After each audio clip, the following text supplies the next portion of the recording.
नमस्कार दोस्तों, कैसे हैं आप सब। आशा करता हूं कि आप सब अच्छे होंगे, अच्छे से अपनी तैयारी को आगे बढ़ा रहे हैं।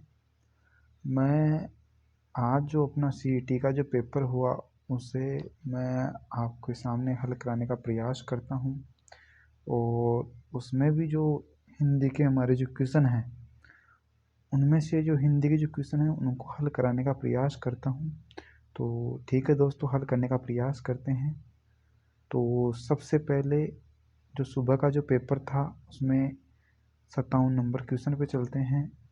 57 देखो, 57 नंबर जो क्वेश्चन है अपना, मैं आप ही चला जाऊंगा इस वाक्य में सर्वनाम है। मैं आप ही चला जाऊंगा इस वाक्य में सर्वनाम है, तो प्रश्नवाचक सर्वनाम तो बिल्कुल नहीं हो सकता। ए ऑप्शन है प्रश्नवाचक। तो अगर प्रश्नवाचक सर्वनाम होता तो इसके अंत में या तो क्वेश्चन मार्क आता या क्वेश्चन पूछा जाता। तो प्रश्नवाचक तो बिल्कुल ही नहीं है। संबंधवाचक जो सर्वनाम होता है, एक वाक्य का दूसरे वाक्य से संबंध दर्शाया जाता है, या जो, सो आदि संबंध सूचक शब्दों का प्रयोग किया जाता है, तो संबंधवाचक सर्वनाम भी नहीं हो सकता। निश्चयवाचक सर्वनाम है, ये स्थिति को निश्चित करने के लिए जो सर्वनाम शब्दों का प्रयोग किया जाता है, जैसे यह घर मेरा है, यह घर मेरा है, यह किताब मेरी है। तो ऐसे वाक्यों में निश्चयवाचक सर्वनाम होता है, तो स्थिति को निश्चित भी नहीं किया जा रहा, तो निश्चयवाचक सर्वनाम भी नहीं हो सकता। आगे चलते हैं निजवाचक सर्वनाम की तरफ। निजवाचक जो सर्वनाम शब्द है वो स्वयं के लिए यूज में होता है। मैं, आप, स्वयं। तो इसमें जो उत्तर है हमारा कौन सा हो जाएगा? निजवाचक सर्वनाम। अच्छा, एक चीज का ध्यान रखेंगे, ये जो आप शब्द है ये पुरुषवाचक सर्वनाम में भी यूज में लिया जाता है। जैसे मध्यम पुरुष सर्वनाम, मध्यम पुरुषवाचक सर्वनाम में इसका प्रयोग किया जाए कि जैसे आप क्या कर रहे हैं, तो मध्यम पुरुष सर्वनाम में हो रहा है, दूसरे के लिए हो रहा है, तो मध्यम पुरुष में भी आप शब्द का प्रयोग किया जा सकता है। दूसरी बात, अन्य पुरुष में भी आप शब्द का प्रयोग किया जाता है। जैसे अन्य पुरुष में कैसे करेंगे? जैसे महात्मा गांधी एक महान इंसान थे, आप बहुत दिनों तक जेल में रहे। तो आप शब्द का प्रयोग अन्य पुरुष में भी, मध्यम पुरुष में भी और निजवाचक सर्वनाम में भी किया जा सकता है। तो ध्यान रखेंगे। ठीक है, आगे चलते हैं। अगला क्वेश्चन जो है हमारा वो रहेगा,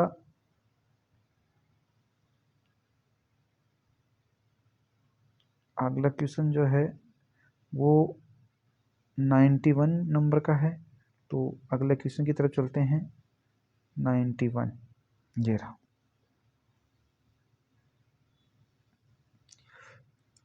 91 जो क्वेश्चन है वो है, पूर्व में किसी व्यक्ति या अधिकारी को भेजे गए पत्र का जवाब न आने पर जो स्मरण पत्र भेजा जाता है उसे क्या कहते हैं? देखो, पहला ऑप्शन है अनुस्मारक। अनुस्मारक जो पत्र होते हैं वो पहले लिखे गए लेटर की याद दिलाने या उस पत्र का जवाब चाहने के अर्थ में होता है। अनुस्मारक को और अगर भाषा में बोले तो इसको स्मरण पत्र भी बोल सकते हैं। दूसरी बात, परिपत्र जो पत्र होते हैं, जैसे, अच्छा एक चीज और, अगर आपको ये नहीं आता और अगर आपने उपसर्ग पढ़ रखे हैं तो आप उनके माध्यम से भी इसको हल कर सकते हैं। देखिए देखिए कैसे करेंगे, मैं बताता हूँ। देखो, अनु का अर्थ होता है पीछे, स्मारक मतलब स्मरण, मतलब पहले जो चीज लिखी गई थी उसका स्मरण कराना। अनु जो उपसर्ग होता है उसका प्रयोग किया जाता है पीछे के अर्थ में। तो पहली जो चीज लिखी गई थी उसका स्मरण कराना, अनुस्मरण हो जाएगा। परिपत्र, परि उपसर्ग का प्रयोग होता है चारों ओर, पत्र का अर्थ लेटर, तो चारों ओर का पत्र, अर्थात जिस पत्र के माध्यम से कोई सूचना या कोई निर्देश अनेक मंत्रालयों में भेजी जा सकती है, कार्यालयों में भेजी जा सकती है, विभागों में भेजी जा सकती है, या बहुत सारे अधिकारियों या कर्मचारियों को भेजी जाए तो उसको क्या कहेंगे? परिपत्र। उसको क्या कहेंगे? परिपत्र। अगला चलते हैं विज्ञप्ति। विज्ञप्ति कहते हैं जो महत्वपूर्ण सरकारी आदेश जो होते हैं, महत्वपूर्ण सरकारी आदेश या कोई प्रस्ताव या कोई निर्णय समाचार पत्र में प्रकाशन हेतु जो भेजा जाएगा ना, उसको क्या कहेंगे? विज्ञप्ति। उसको क्या कहेंगे? विज्ञप्ति। ये एक परिपत्र का ही उपरूप है। परिपत्र जब समाचार पत्र में प्रकाशन करने के लिए भेजे जाएं तो उनको क्या कहेंगे? विज्ञप्ति। अगला क्वेश्चन है, अगला ऑप्शन है डी, निविदा। निविदा जो होता है वो राजस्थान सरकार को लिखा जाता है या कोई भी सरकार को लिखा जा सकता है। इसको अंग्रेजी में बोलते हैं टेंडर। मतलब जब भी कोई राजस्थान सरकार का कोई कार्य जो होता है उसको करने के लिए आपको पहले उन्हें एक लेटर लिखना पड़ता है, उसको निविदा कहते हैं। इसमें आपको धरोहर राशि जमा करानी पड़ती है कार्य करने से पहले, या कुछ अनुमानित जो राशि होती है वो जमा करानी पड़ती है। तो आपको सभी ऑप्शन का अर्थ मालूम हो गया तो आप इसका उत्तर कर सकते हैं। इसका उत्तर क्या हो जाएगा? अनुस्मारक। अगले क्वेश्चन की तरफ चलते हैं। अगला क्वेश्चन, क्वेश्चन नंबर 74। निम्नलिखित में से किस वाक्य में अकर्मक क्रिया का प्रयोग किया जाता है? मैंने आपको बताया था कि आपको जब भी पता नहीं लगे कि इसमें अकर्मक क्रिया है या सकर्मक क्रिया है। अकर्मक क्रिया का मतलब जिसमें कर्म उपस्थित नहीं होता, सकर्मक क्रिया का मतलब जिसमें कर्म उपस्थित होता है। तो मैंने आपको बताया था जब भी आपको कन्फ्यूजन हो तो आप क्रिया के आगे क्या लगा कर क्वेश्चन करो। जैसे इसी ही प्रश्न में हम अगर क्या लगा, क्रिया के पहले अगर क्या लगा कर प्रश्न करते हैं, अगर हमें हमें कर्म मिल जाता है तो ये मान के चलो कि वो सकर्मक क्रिया है, और अगर हमें कर्म की प्राप्ति नहीं होती है तो कौन सी क्रिया है? अकर्मक क्रिया। जैसे डी ऑप्शन में अगर मैं क्रिया के आगे क्या लगाऊं, जैसे सरोज नाटक देख रही है, ये वाक्य है, तो मैं ये बोलूं कि सरोज नाटक क्या देख रही है। सरोज नाटक क्या देख रही है, तो सरोज क्या देख रही है क्वेश्चन ये बनेगा। तो हमें उत्तर की प्राप्ति हो रही है, क्या देख रही है? नाटक देख रही है। ऐसे ही सी में लगा के देखूं, चेतन पानी पी रहा है, तो इसका मैं क्वेश्चन बना के देखूं कि चेतन क्या पी रहा है, क्रिया के आगे क्या लगाएंगे तो उत्तर की प्राप्ति हो रही है कि पानी पी रहा है। तो ये भी सकर्मक है, डी भी सकर्मक है। बी में लगा के देखते हैं, कपिल क्या खाता है, तो हमें उत्तर की प्राप्ति हुई है कि कपिल आम खाता है। लेकिन अगर ए ऑप्शन में मैं क्या लगा कर क्वेश्चन करता हूँ, जैसे वह रात भर क्या नहीं सोया, वह रात भर क्या नहीं सोया, तो इसमें तो मुझे कर्म की प्राप्ति हो ही नहीं रही। तो इसमें क्या हो जाएगा उत्तर? ए। क्या हो जाएगा? ए। चलिए आगे चलते हैं। अगला क्वेश्चन जो है वो हमारा है 62। हाँ 62 जो क्वेश्चन है, शुद्ध वर्तनी वाले शब्द का चयन कीजिए। इसमें 4 ऑप्शन दिए हैं, अंतर्ध्यान, अंतर्ध्यान, अंतर्धान और अंतर्धान। देखो इसमें शुद्ध शब्द जो है वो है चौथा, अंतर्धान। अंतर्धान जो शब्द है उसका अर्थ होता है अचानक छिप जाना। और एक जो मैंने आपको पहले विलोम शब्द में कराया है आविर्भाव तिरोभाव, तिरोभाव का अर्थ भी क्या होता है? अंतर्धान या अचानक छिप जाना। तो शुद्ध वर्तनी के रूप से शुद्ध कौन सा हो जाएगा? अंतर्धान, अंतः धन धान, रे का आगमन हो जाएगा। अगले क्वेश्चन की तरफ चलते हैं। अगला क्वेश्चन जो है हमारा 100 नंबर। ये रहा, किस समूह में सही विलोम शब्द का प्रयोग हुआ है? इसका मतलब ये है कि इनमें से एक ऑप्शन में विलोम शब्द सही दिया हुआ है, बाकी 3 में गलत दिया हुआ है। तो पहला ऑप्शन है कटु कठोर। कटु का अर्थ होता है कड़वा और कठोर कॉम्प्लेक्स। तो कटु और कठोर लगभग लगभग समानार्थी शब्द है, तो ये तो विलोम शब्द हो ही नहीं सकते। चौथा ऑप्शन है डी, स्थूल और दीर्घ। स्थूल का अर्थ भी दीर्घ से संबंधित होता है, बड़ा होता है, और दीर्घ भी बड़े से संबंधित होता है, तो ये भी समानार्थी शब्द है, तो ये भी विलोम शब्द का उदाहरण नहीं है। बी ऑप्शन जो है निंदा और कोप। निंदा का अर्थ होता है दूसरे की बुराई करना, अब वो पॉजिटिव वे में भी हो सकती है, नेगेटिव वे में भी हो सकती है, तो निंदा पॉजिटिव और नेगेटिव दोनों शब्द है।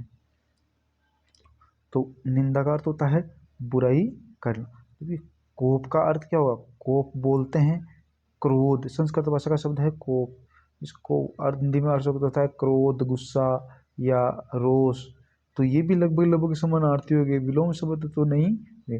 जबकि अगर मैं सी ऑप्शन की तरफ चलता हूँ, कर्तज्ञ, और इसका विलोम शब्द दिया है कर्तज्ञ, तो कर्तज्ञ बोलते हैं उपकार मानने वाला, और कर्तज्ञ बोलते हैं उपकार नहीं मानने वाला, तो इसका सही उत्तर हो जाएगा कर्तज्ञ और कर्तज्ञ, कि विलोम शब्द है ना, उल्टा अर्थ दे रहे हैं। अगले जो क्वेश्चन की तरफ मैं चलता हूँ, तो अगला जो क्वेश्चन है मेरा 102, निम्न में से कौन सा शब्द प्रत्यय युक्त है। मतलब ये है कि इनमें से एक शब्द जो है उसमें प्रत्यय लगा हुआ है, बाकी के जो 3 शब्द है उनमें प्रत्यय नहीं लगा हुआ। पहला ऑप्शन है निवास, तो निवास में उपसर्ग लगा हुआ है, न कि प्रत्यय, इसका टुकड़ा करेंगे तो नि धन वास। तीसरा ऑप्शन है अन्वेषण, यण संधि है अनुधन ऐसन, ऐसन का अर्थ होता है चाहना, ऐसन का अर्थ क्या होता है चाहना, अन्वेषण का अर्थ होता है खोज करना। डी ऑप्शन है संकल्प, संकल्प सम उपसर्ग है और कल्प मूल धातु है, कल्प का अर्थ होता है निश्चय करना या प्रस्ताव करना, तो इनमें तीनों में क्या है उपसर्ग है, बाकी जो बी ऑप्शन है उसमें सज धन आवट, आवट प्रत्यय है, तो इसका सही उत्तर क्या हो जाएगा सज धन आवट। तो अब अगला क्वेश्चन है 103, विसंगति शब्द के लिए सही अंग्रेजी शब्द क्या होगा। विसंगति शब्द के लिए सही अंग्रेजी शब्द क्या होगा, तो पहले तो मैं आपको बता दूं इसका जो सही उत्तर है वो होगा डिस्क्रिपेंसी। बी जो ऑप्शन है डिस्क्रिपेंसी, वो इसका सही उत्तर रहेगा। हाँ, अब देखो बाकी के 4 ऑप्शन भी है इसमें, तो 4 ऑप्शन के अर्थ भी देख लेते हैं। पहला ऑप्शन है डिसऑर्डर, डिसऑर्डर, डिसऑर्डर बोलते हैं अस्त व्यस्त, गड़बड़ी या अव्यवस्थित कोई चीज़ हो तो उसके लिए डिसऑर्डर शब्द का प्रयोग करते हैं, अर्थात जो चीज़ क्रम से नहीं हो उसके लिए शब्द, उसके लिए इंग्लिश शब्द होगा डिसऑर्डर। दूसरा का बता ही दिया डिस्क्रिपेंसी, जिसका अर्थ होगा विसंगति, क्या होगा विसंगति। तीसरा ऑप्शन है डिस्क्रिप्शन, डिस्क्रिप्शन शब्द है उसका अर्थ होता है बुद्धिमानी, या मैं करूँ अंतर्दृष्टि या सूझबूझ, है ना, तो डिस्क्रिप्शन का अर्थ क्या होगा सूझबूझ बुद्धिमानी। और जो अपना लास्ट ऑप्शन है उसका वो है डिसमिस, डिसमिस का देखो शब्द का प्रयोग है वो कई अर्थों में हो सकता है। पहला जो अर्थ होगा वो हो सकता है नकारना, विदा करना और बर्खास्त करना, तो डिसमिस शब्द है कई अर्थों में प्रयोग में हो सकता है, तो इसका जो सही उत्तर रहेगा वो क्या होगा बी, क्या रहेगा बी। अगले क्वेश्चन की तरफ चलते हैं। अगला क्वेश्चन है 143,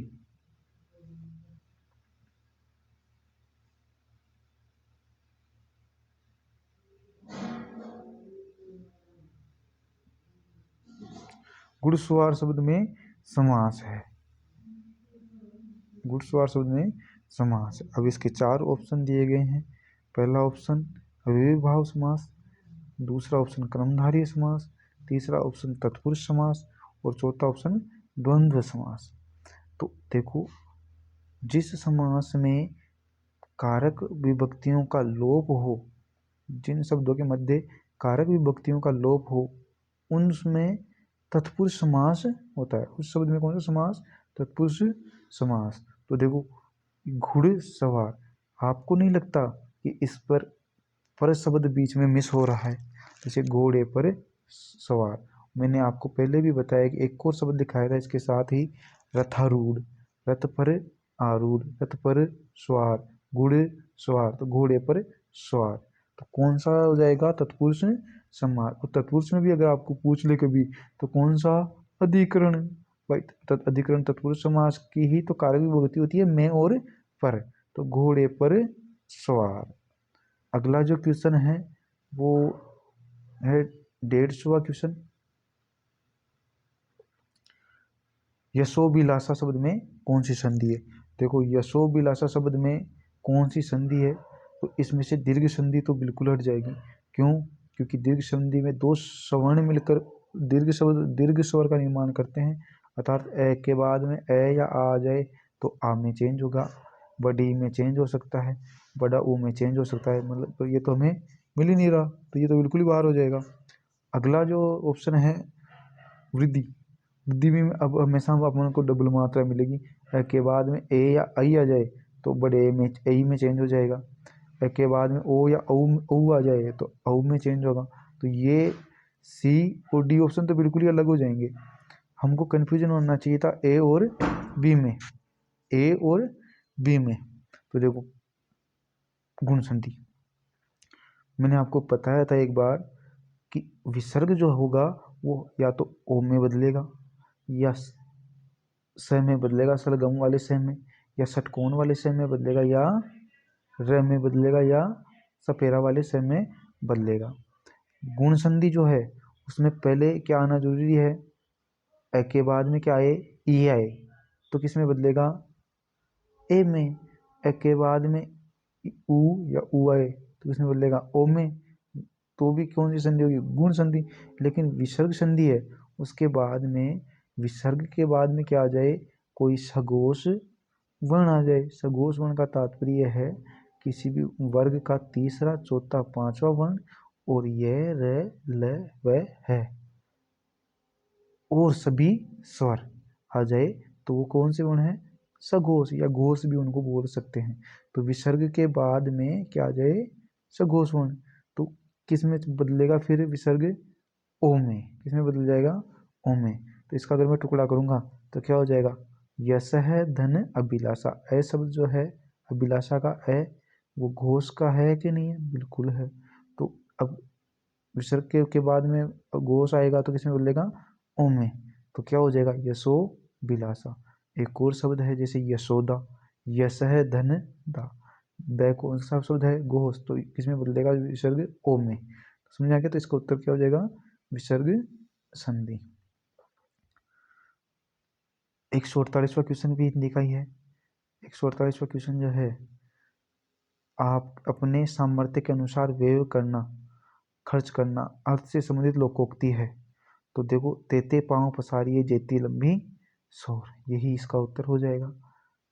और बहुत बहुत धन्यवाद, शुक्रिया आपका वीडियो देखने के लिए। ठीक है, राम राम।